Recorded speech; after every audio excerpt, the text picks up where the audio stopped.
Hello everyone, today we are going to talk about the worst dinner ideas. Don't worry, I'm not just going to blame food or blame you today. I'm going to tell you what is not right and how to make it right. I'm Dr. Ahmet Ergin. I'm an endocrinologist and a diabetes education expert. Today we are talking about the worst dinner ideas. Let's get started. So guys, literally, like when you come home, like you had a hard, long day and you would just want to sit down and settle and have a nice, hearty meal, but sometimes you don't really have enough time to kind of cook that healthy meal that we keep talking about. And unfortunately, unhealthy food is readily available everywhere. The fast food restaurants are everywhere, every corner pretty much in the United States at least. We have tons of unhealthy food, right? So what are the worst foods? Of course, the fast food is the worst one. Like that, we can start with hamburgers and fries, and that's super common and convenient.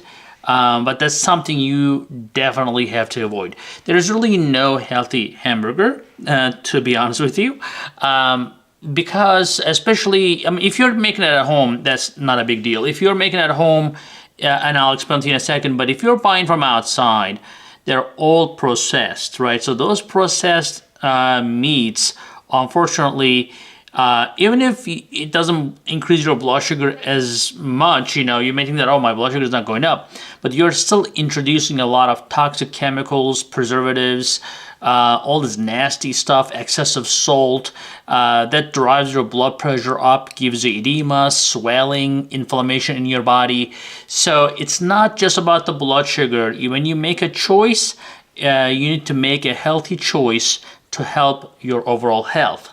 Okay, so if you're eating at home, having meat patties like hamburgers at home is not actually that bad. If you can use a lean ground beef, for example, you can put all sorts of spices, and you're making fresh, preferably not even frozen. You can just buy it from the store and make it the same day.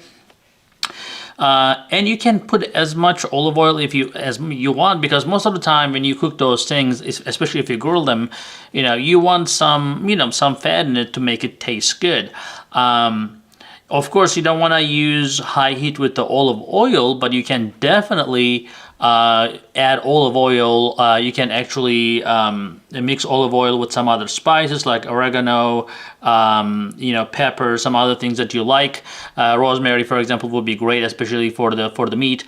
You can make a little sauce and put on top of your meat patty and make it a healthy fat instead of buying, the most unhealthy part of the ground beef. So, and then the fries, of course, is a no-no. I know it is also easy to get, but you can definitely make roasted vegetables. You can make them crunchy.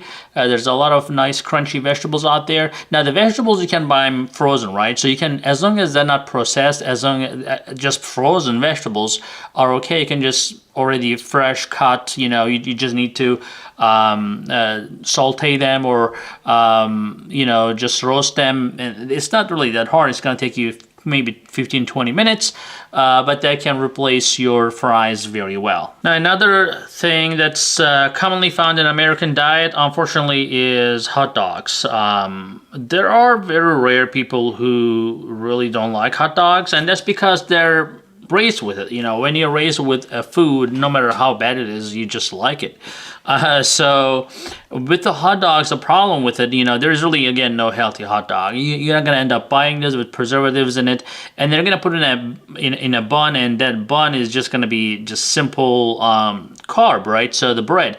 If you're choosing your bread wisely, that may help you with your blood sugar. But again, just having a hot dog itself, even if you put in a lettuce, which is not going to taste good, is going to be full of xenobiotics and full of preservatives. So you need to still stay away from that.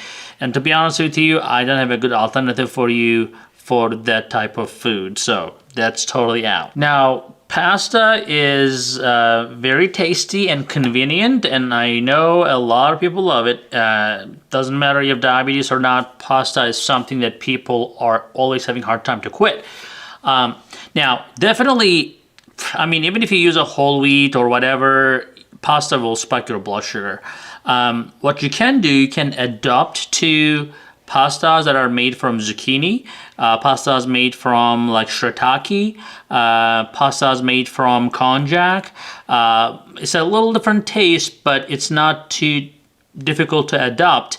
And if you can achieve that, you can still get that satisfaction, that texture that you're looking for, or that vessel that you are looking to put your meat or whatever you're using the pasta for.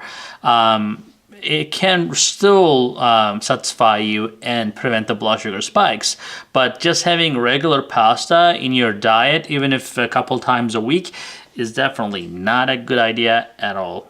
Now, another common thing that I frequently hear from my patients is steak and potato. Actually, some of my patients will say that, Doc, this is the only thing I eat. Pretty much 5 out of 7 days, I will eat steak and potato. And don't even talk to me about vegetables. This is what they say. I mean, it's amazing how people can be so stuck in their ways.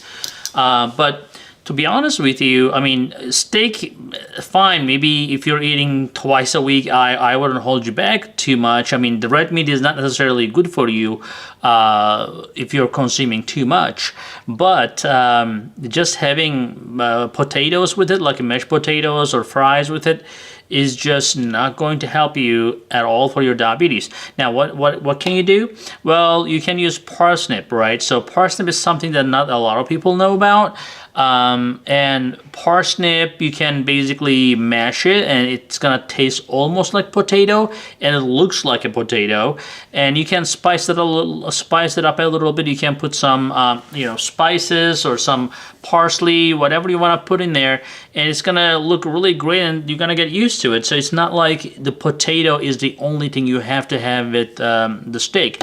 Now, if you can again use roasted vegetables or the healthy things like some broccoli rice or shiitake rice, you can still eat your steak. I'm not prohibiting you from eating steak, but having potato right next to it is probably not going to help you with your diabetes. So basically, these are the most common food items or the dishes that in America we consume, unfortunately. I hope you guys learned something today, and if you did, please give a thumbs up, share, like this video, and if you have not subscribed yet, please do so. We'll see you in the next video. Remember, 3 videos a week. Hey guys, I hope you're enjoying this channel so far, and I hope you subscribed already. If you didn't, do it, and if you did, watch this video right there. I think that will help you too.